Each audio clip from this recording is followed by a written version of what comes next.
Olympic legend Haile has announced plans to head to the front line just a day after Prime Minister Abiy Ahmed announced he was joining the fight against rebel forces from the northern region of Tigray. That surprise move comes amid reports of rebel forces advancing towards the capital Addis Ababa.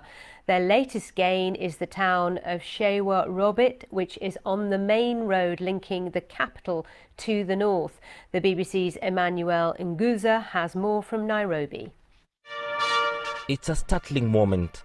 Just 2 years ago, Prime Minister Abiy Ahmed won the Nobel Peace Prize, describing war as the epitome of hell.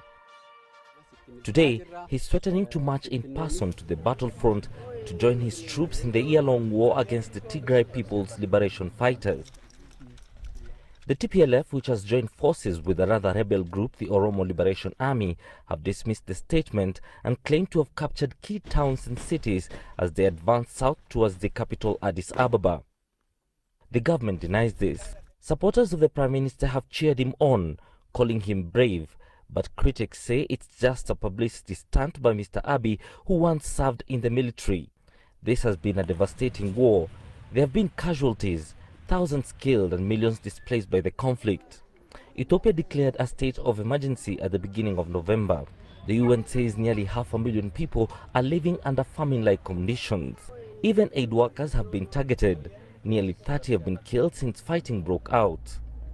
Rights groups have accused both sides of atrocities that amount to war crimes. The UN has reiterated calls for the release of humanitarian workers and more than 70 drivers detained by authorities earlier this month. No reason was given for their arrests. In Ethiopia, it's a fluctuating picture. The latest numbers I just received are 5 UN staff and 2 dependents are in custody. 6 staff, as we mentioned, were released yesterday, and 1 was released today. However, 1 UN staff member and a dependent were detained today. The African Union is leading efforts to bring a negotiated end to the fighting, but neither side has committed to talks. Earlier this month, U.S. Secretary of State Antony Blinken warned that out-and-out conflict will be disastrous for the Ethiopian people and also for others in the region.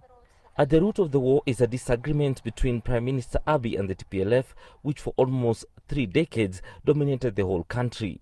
The simmering dispute then erupted into war 12 months ago when Tigrayan forces were accused of attacking army bases to steal weapons, and federal government responded. PM Abiy Ahmed came into power, bringing with him sweeping reforms and promising to heal old wounds. Today, the